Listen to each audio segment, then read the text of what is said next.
Hey guys, just thought I'd post a little vid to show you how the Cape Horn 24, 23 is coming along. It's really a 24.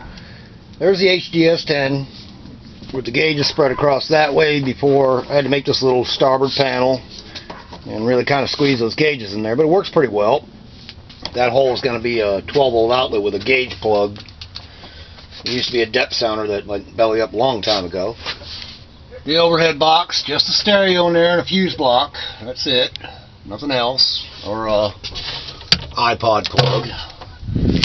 Your glove box down here with just a VHF in it. And stuff. A couple other stuff. Brand new 704 twin. Just installed that today. Got it for like, Jesus, right around $400, which is a pretty good price for a 704 twin. Owner just thought the old one works great, but he didn't like it. It's kind of worn looking. So we go down below, and you can see it gets a little bit busy down here. We did a new 12 gang with integral bus bar Blue Seas fuse block there for switch panel up in that corner because there's no breakers, so everything's fused. So we go down here. Notice we have 3 battery switches. We have port, starboard, and house battery. 40 amp breaker controls the house fuse block there and the electronics fuse block over there. The house battery gets charged via the Andina combiner right there. I went with that because Blue Seas ACR is like 80, 90, whatever bucks. BEP ACR is basically the same thing. Yeah, Andina, I got it for like $50 at Defender, and it does exactly the same thing in nice little compact size. Down here we have port start, starboard start, port start, and down here we're going to have a Group 27 house battery that controls everything. Electronics came out pretty good, and what I did, a lot of you guys ask about, what do you do with all the extra cable? Well, it's got radar, so it's got probably about a 40-meter cable, where you can see where it comes in down from the T-top through the glove box into the console, and I simply spread everything out, and if you don't mind seeing that in your console, it's a great way to stash 40 feet of cable without having these humongous, bulky bundles or whatever. So that's what I've been playing with for the past few weeks.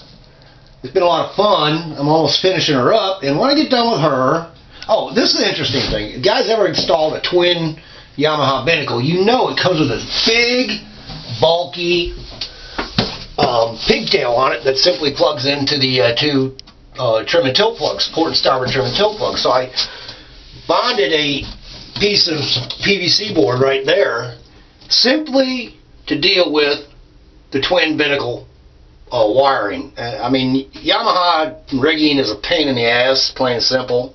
Oh, we'll see how this works. I've taken the shift and throttle cables for both motors and secured them there with an Adel clamp. I'm going to run the motors tomorrow because of our continuing little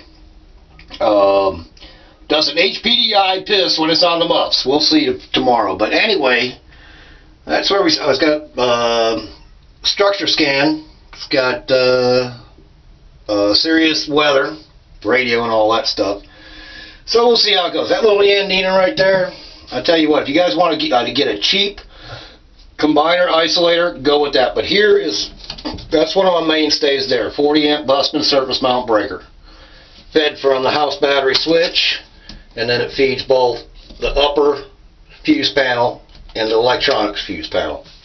And then, like I said, I think I've got this combined on the Andina with the starboard bat down here. Like I said, we're going to put a Group 27 here. So, anyway, that's I just thought I'd share with what y'all been playing with.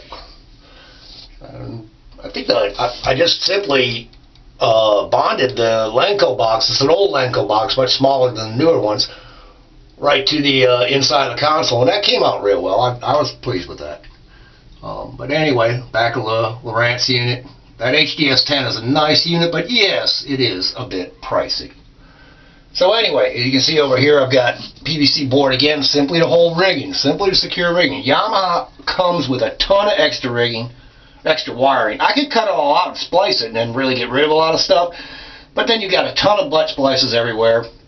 So what I did is just, you know, kind of spread out the load, so to speak. So anyway, so far, everything is working wonderfully.